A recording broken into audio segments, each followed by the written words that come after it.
Halo teman-teman, Assalamualaikum. Teman-teman tahu tidak, ternyata limbah jagung itu bisa dijadikan pakan untuk ternak loh. Kalau belum tahu, yuk simak video berikut ini.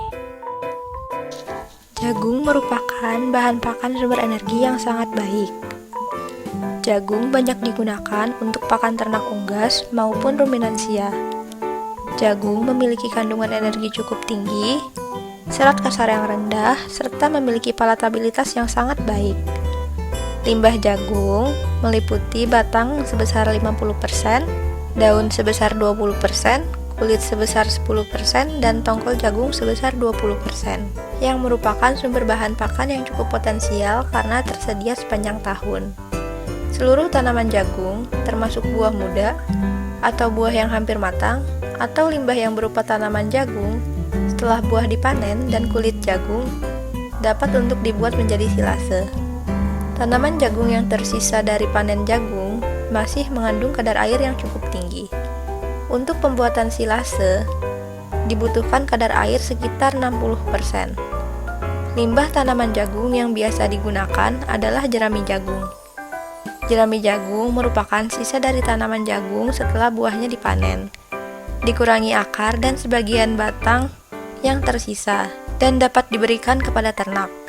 Silase pakan komplit yaitu beberapa kombinasi bahan pakan ternak yang terdiri dari campuran hijauan, biji-bijian, serta probiotik dan premix yang diproses secara fermentasi.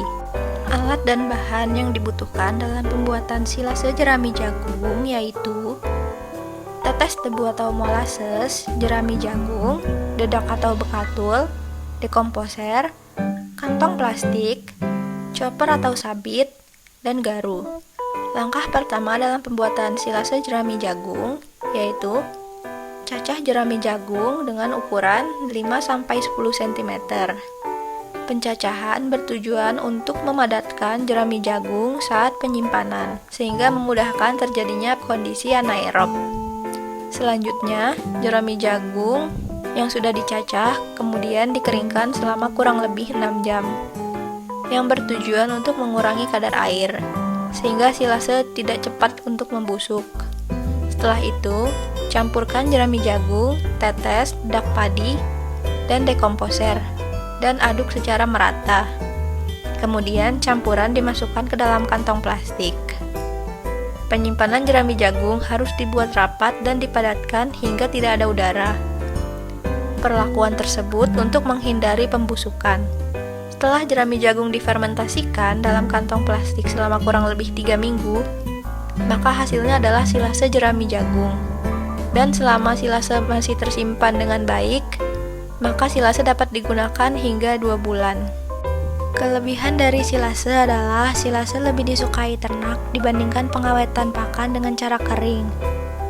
Selain itu, jika diawetkan dalam kondisi basah akan sangat sesuai, karena kelebihan hijauan umumnya terjadi di musim penghujan, di mana proses pengeringan sulit untuk dilakukan. Namun silase memiliki kekurangan.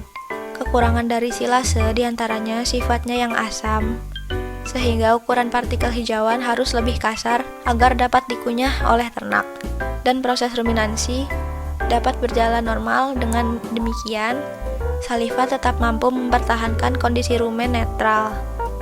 Selain itu, silase memerlukan peralatan pemotong hijauan, silo, dan zat tambahan yang dapat meningkatkan biaya pakan.